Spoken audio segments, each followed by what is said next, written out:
Thank you very much. It's a pleasure and an honor to be here. So let me give you a little roadmap of where we're going to go. I'm going to start with what the question is that we're trying to address here, and that's the actual and correct measurement of returns to online advertising, internet marketing as it's often described. And what I'm going to try to argue is that there is a problem with the typical way that this is measured. This is often referred to as attribution models. And the problem with attribution models is that, like many other models of observational data, they will confuse correlation with causation. Then I'm going to offer a solution, and a solution that we implemented, which is using geo-experimentation and merging that and marrying that with econometric techniques. We're going to show you the lessons that we learned, and in particular, that ads work as an economist would suggest that they work. Namely, they seem to be working on uninformed people, but people are informed about the so-called product when you show them ads, it really doesn't change much.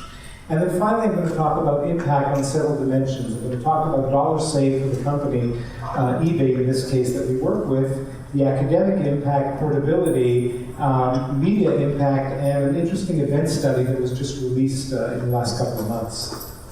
So let me start with the motivation. And this is the true tale of measuring ROI. So what I'm showing you here on the slide is part of a deck that was presented to eBay in November 2011. And this is analysis done by what I understand is a reputable marketing analytics company. I will leave them unnamed. And they did basically a variation of a media mix model. So eBay is spending at the time close to $1 billion a year on advertising. And the question is, which channels seem to be more effective than others? Now, what they showed that on average, and this is what you see here on the left, is that the total marketing net ROI is about $1.28 for every dollar spent, which is quite nice, 128% ROI. However, they really wanted to point out two channels that seem to outperform anything else. The first, which is this huge channel over here, is keyword eBay paid search. I'm going to show you exactly what that is. That's 1,200% ROI. Okay, so I don't know about you guys, but if I had a 12% ROI machine, I would sit next to it and put dollar bills in it every single second I could. Similarly, partner integration, or affiliates, or third parties, this is often referred to, had a whopping 760% ROI. These are fantastic ROIs. So let me tell you a little bit about what keyword eBay marketing is. So what I'm showing you here, it's a little hard to see, but I'll blow up some parts of it, is what happens to a consumer who goes to Google, and this is back in 2012, this snapshot, and as you can see over here, right, this is basically going and typing eBay into the search bar. And then you click search, and then you get this web page. Now what's the first thing that pops up over here? Well, the first thing that pops up is an ad. Okay, the ads look different today, but this is what they looked like back in 2012. You see ad related to eBay, and this is an ad that will take you to ebay.com. This is what marketers mean by brand keyword advertising. In this case, eBay keyword advertising. So eBay was paying Google every time one of these ads was clicked on. Now notice that right below the ad over here is what's called organic search. eBay does not pay for this. And this will also take you to ebay.com. Now, what this marketing analytics company says is that this channel of advertising had a 1,200% ROI. Back in 2011, eBay spent about $20 million a year on this channel.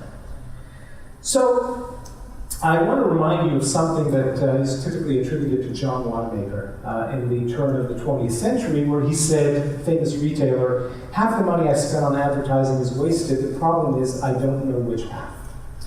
Now, typically, marketing analytics companies broadly and so-called experts on internet marketing in particular argue that for internet marketing, this is not a problem.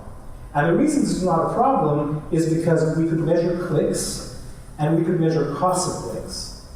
We could then measure purchases and see who bought them. And this is where the whole idea of attribution comes in. What these companies do is they try to map together and match together the clicks of the purchase with the clicks of the ads that came before the purchase. And then you basically are going to regress the attributed sales on the cost of attribution, or the cost of that channel, to get an impact of marketing on sales. Some variation or another of this methodology is used by practically any kind of marketing analytics frameworks that's based on attribution. So what's the problem with attribution models? Basically, like any empirical economist would say, they suffer from a problem of endogeneity. Okay, so there's this confusion of correlation and causation. In particular, there are going to be three sources for endogeneity. The first is, the typical one in kind of strategic endogeneity, is that a company is going to spend more money when they think ads are more effective. And then, if you try to measure the effectiveness, you're going to be skewed towards more than less effective advertising. The second is, and this is particularly prevalent in online advertising, even though for offline channels like coupons this is also going to be true, this is the customer intent. In other words, when I am more likely to be interested in buying, that's when I do more searching. When I do more searching, I do more clicking. And that's going to create a correlation between clicking behavior and, of course, marketers' online spend per click and purchase behavior.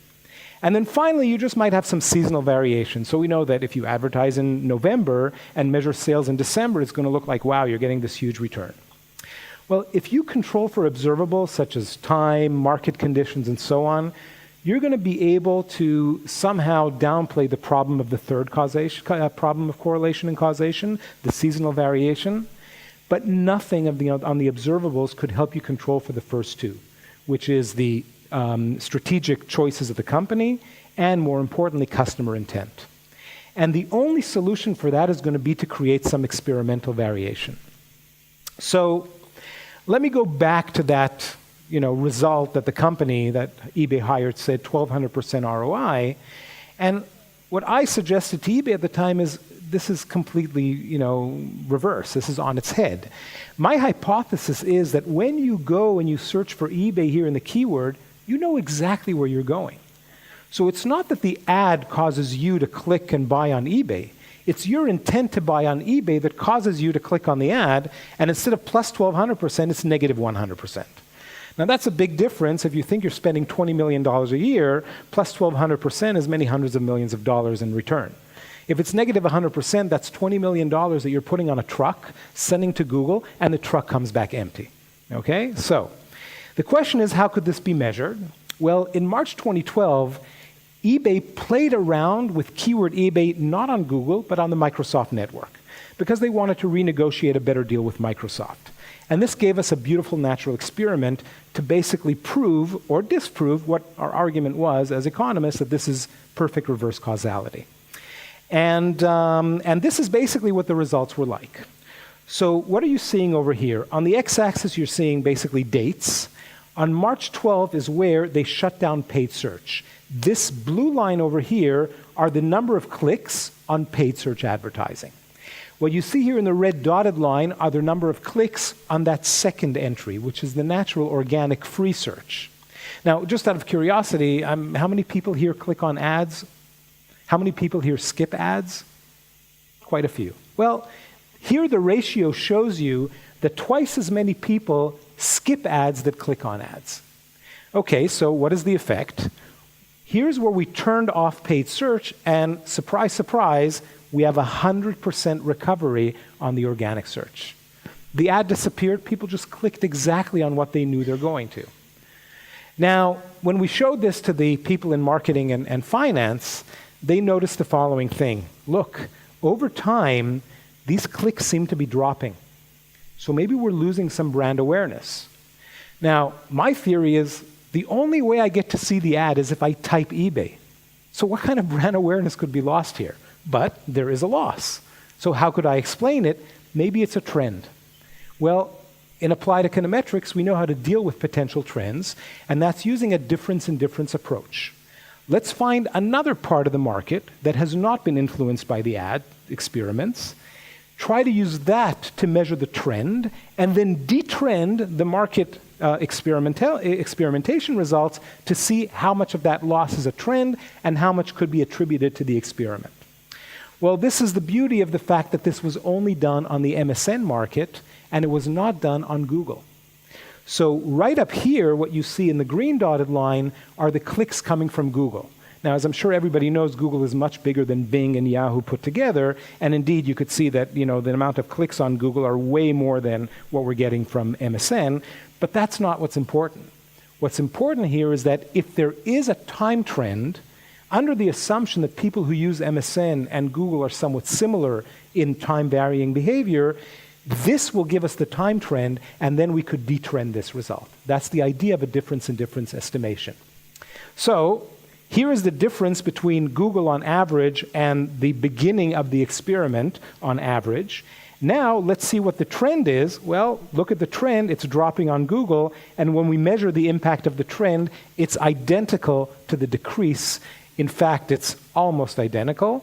We show that 99.5% of the clicks that were lost were recovered by organic search. So this is practically negative 100% ROI. Now, this flew in the face of what that company said, and it flew in the face of what eBay believed. And then the question is, of course, well, you know what? The theory for keyword eBay, yeah, that kind of makes sense. People type eBay, they know where they're going to. So we just blew away $20 million a year. Let's stop spending that. Now, out of a budget of close to $1 billion, $20 million doesn't sound like a lot, but it's $20 million, and that's a lot of money. So eBay immediately stopped paying for keyword eBay.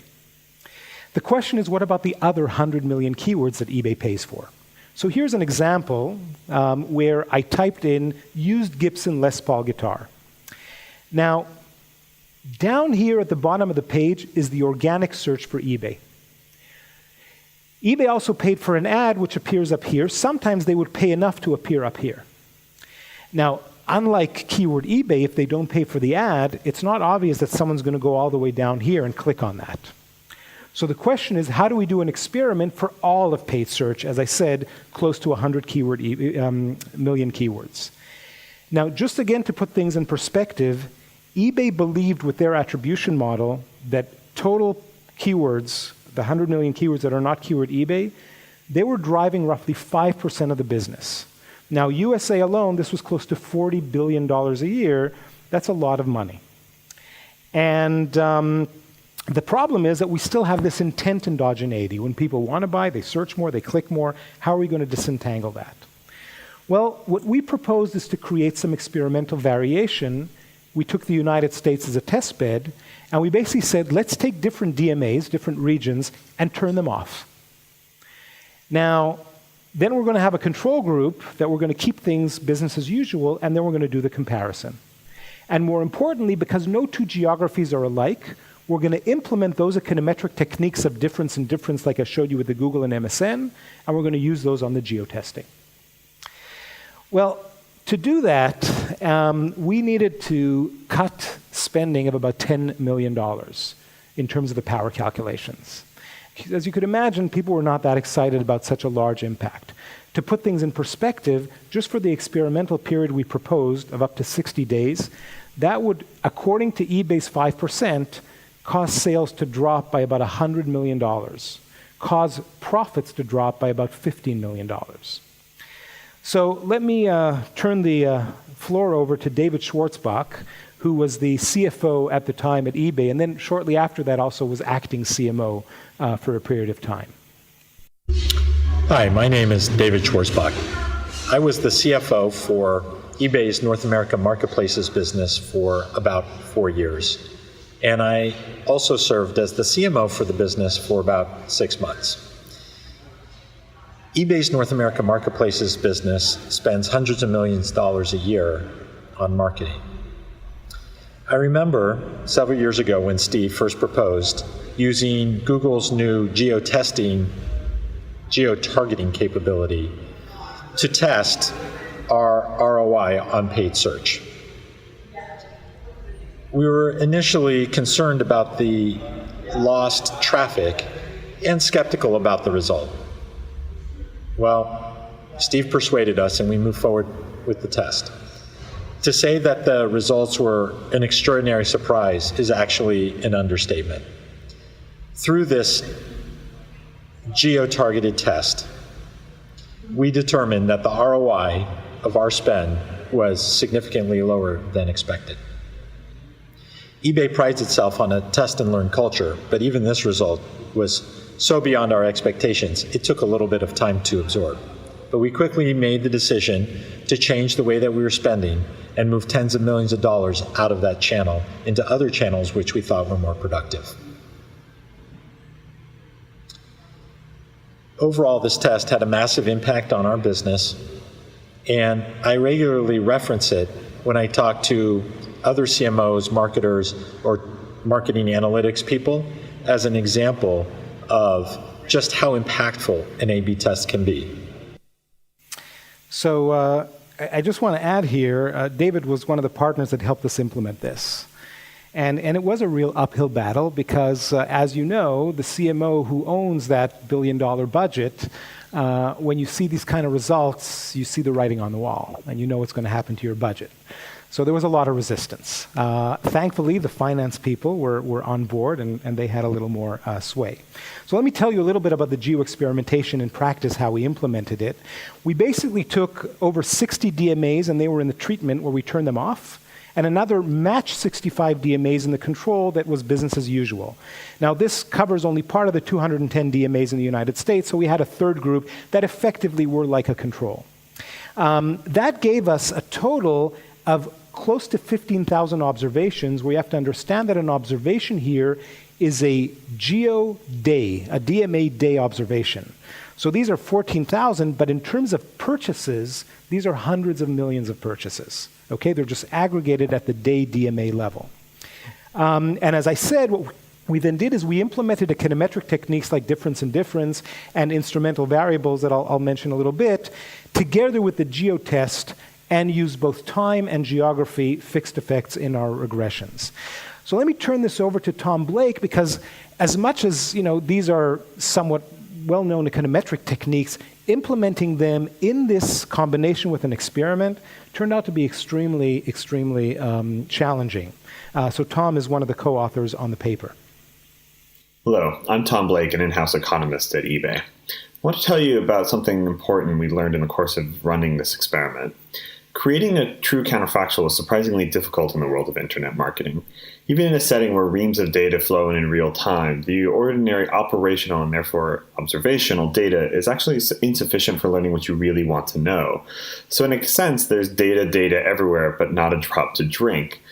So in this case, we opted for a geographic-specific bidding strategy to create the experimental counterfactual, which is sort of a hack. This geographic targeting is imperfect on the internet, so that leads to all kinds of problems of statistical power and measurement error. We used a combination of stratified sampling, instrumental variables, and differences analysis to overcome these challenges. This made for the analysis fairly non-standard in the world of internet A/B style testing.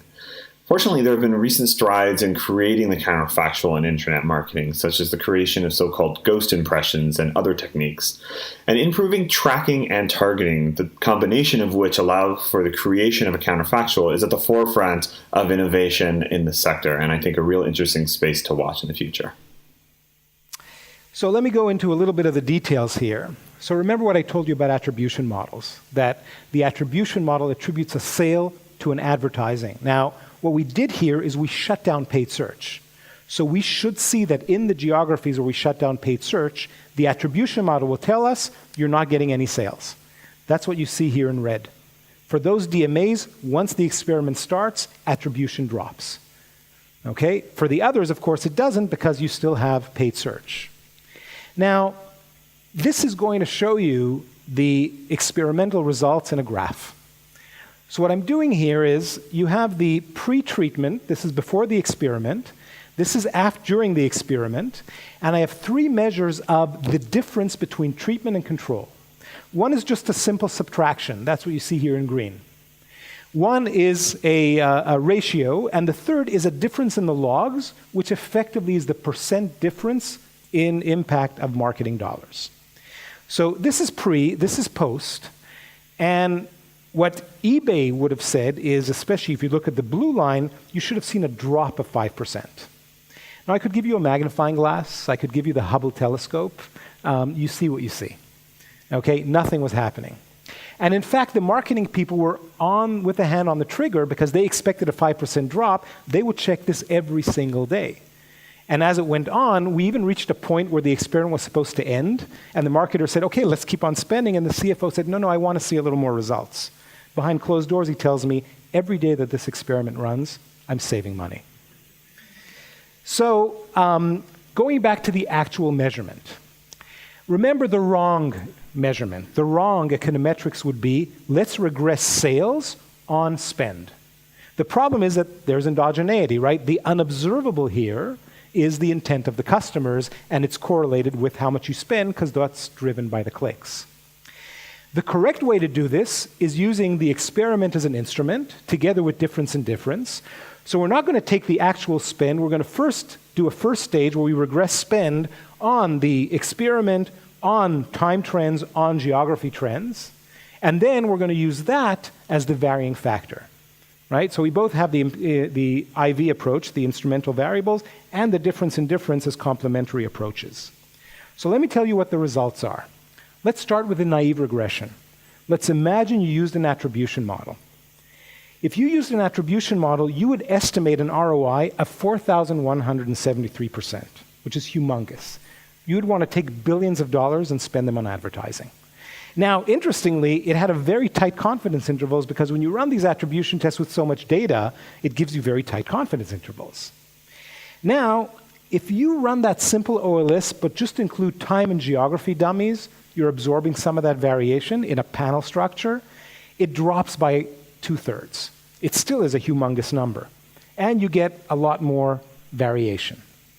Now, if you do it correctly, just with the instrument, without any controls, suddenly instead of a positive number, you're getting negative 22%, but very, very noisy. Well, the noise is because geographies differ and days differ. You know, Sunday people buy a lot, Tuesday they don't buy a lot. So now once you control for that, we got a negative ROI of 63%, plus minus 60%, meaning the 95% confidence interval is all negative. Again, you're shoveling money on trucks, sending it to Google, and they're coming back pretty empty. This is $200 million a year in spend back in 2011, 2012, per year. Well, we wanted to explore this a little further because we do have theories of advertising. On one hand, you have the psychology theory, which says advertising, goes into your brain, twists something, makes you want to buy it, and you buy it. Well, I don't know how to measure that. There's an economic theory of advertising that goes back to the 1960s, and Stigler proposed this, which is, if I have a product that you know what it is, and I advertise it, I'm doing nothing because you know about it. But if you don't know about it, I'm giving you information and you may act on it. So that gives us a hypothesis that ads should work if it provides information. Or in other words, if I could find uninformed people and informed people, it shouldn't work on the informed people, it should work on the uninformed people. Well, this is where we had the idea of using recency and frequency. So what you have over here is two graphs. On the x-axis, on this one on the left, you have user frequency. In particular, the 0 means someone who never bought on eBay before. And for example, the 8 means someone who bought 8 items in the past year. The argument would be someone who never bought on eBay or only bought once on eBay in the last year, they probably don't know eBay that well. Whereas someone who bought a lot on eBay, they know eBay pretty well. The flip side of that would be recency. People who just visited eBay yesterday, they probably know what's going on. People who haven't visited in a year, they probably don't know what's going on. So now, what would be an ignorant consumer? An ignorant consumer would be someone who either never bought or bought very little, or someone who hasn't been there for a while. This is where we expect to see advertising working. And indeed, it works quite well. In fact, a 10% lift, double the lift that they thought on average for people who never bought on eBay. Now, people who came a year later, also close to a 10% lift. Here we have a lot more noise, unfortunately, because those people are few and far in between. At the same time, here are the informed consumers, and lo and behold, advertising doesn't work, just as the theory suggests. So what's the impact of this? Because remember, I showed you there's a negative 63% ROI on average. Well, in this graph, what you see over here, using a frequency measure, so again, down here are the consumers that have not bought a lot recently. Up here are consumers who buy a lot. What you see here in the blue is the number of purchases, and what you see in red are the number of purchases attributed to the paid search. What you see here in green is the red divided by the blue in percentage points. So it turns out that it doesn't matter if you're an infrequent user or if you're a very frequent user. On average, eBay is spending almost the same amount of advertising, which means that that's good money spent over here. This is bad money spent. And there's a lot more bad money spent than good money spent. If only you could target people, that would have changed the equation completely. So now let me talk about portability. This is something that anyone could do. So geo-testing, geo-targeting is something that Google released about 4 or 5 years ago. They've refined it. Now they even have better ways of targeting. You could do this if you're a small business, if you're a large business. The thing is, it requires willingness. So you have to have a CMO and a CFO who's willing to do this kind of experimentation. And the politics of that are a lot more complicated than you might imagine. The second thing, you need to have some basic testing skills. Not everybody knows what a difference in difference and what an IB estimation is, but it's something that is not too hard once it is there. So we see that there is this portability. What is the broader impact of the study? So let me turn to Joe Golden, who used to be a staff economist at Elance and basically ran a similar experiment based on ours, and now is the CEO of Collage.com. Hi, I'm Joe Golden, co-founder and CEO of Collage.com, a custom photo products e-commerce company with about 50 employees. While finishing my dissertation in economics in 2014, I worked as the staff economist at Elance, a large online labor marketplace that connects freelancers with clients. The company purchased search ads extensively in order to advertise its business. I designed and ran a field experiment, partially based off of Blake, Nosko, and Tadelis' research on eBay's search ads to measure the effectiveness of Elance's search ads.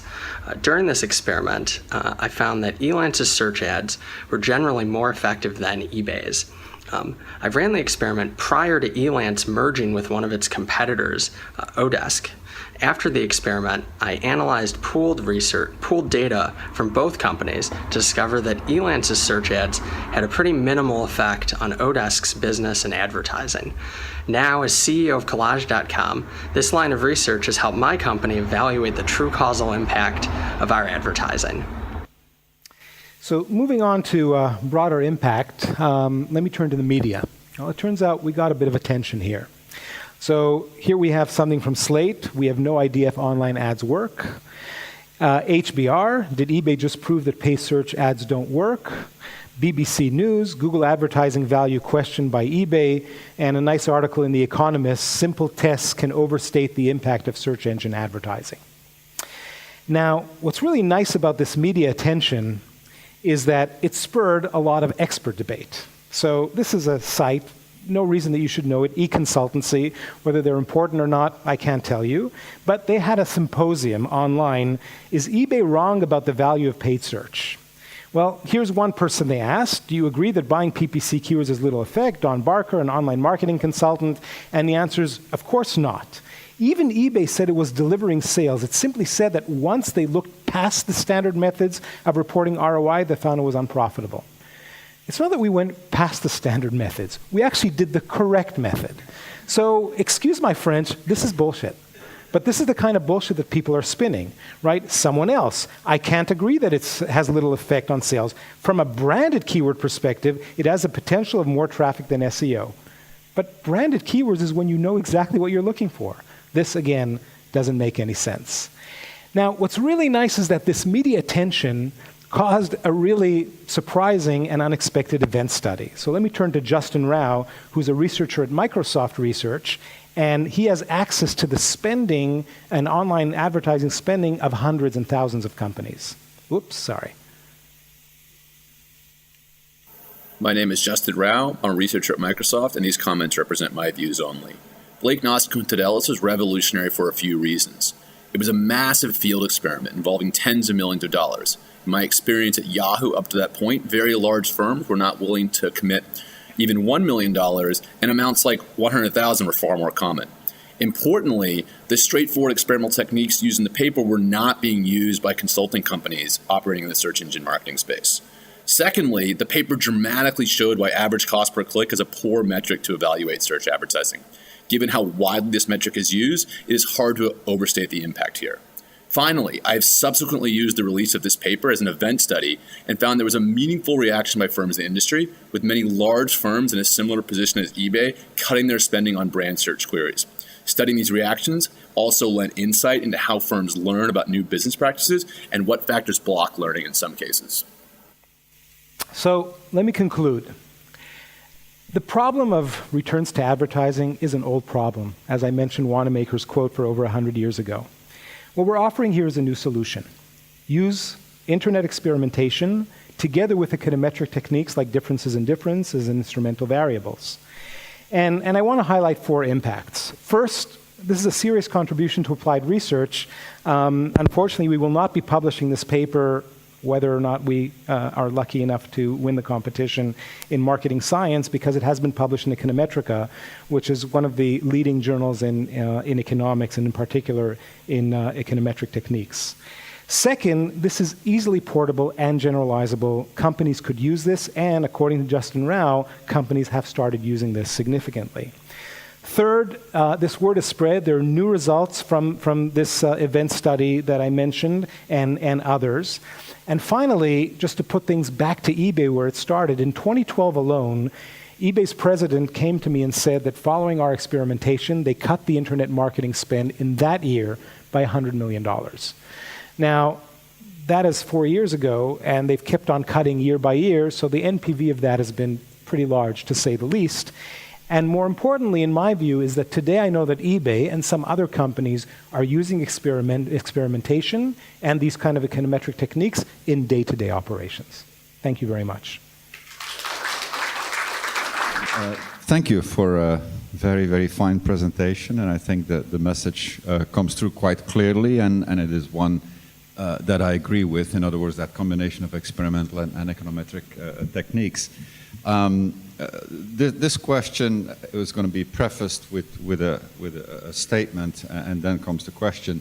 So the statement is that it's very interesting to see that marketing, in a way, with your work has come full circle, because the notion that advertising works on the uninformed, I believe it was Lynn Parsons in 1969, that's half a century ago, who demonstrated that advertising elasticities declined very rapidly with stage in the life cycle. So if you, in those days, of course, we didn't have the individual level data, but in other words, the effects on new products, where by definition people are uninformed, are drastically higher than those for older products, where people can be assumed to be better informed. So it's very nice to see that confirmation.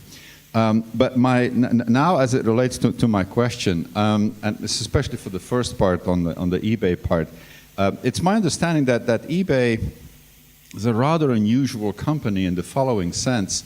Well, first of all, you can only really access it online. And secondly, you really only use it when you have, for example, something to buy or sell, usually a used product.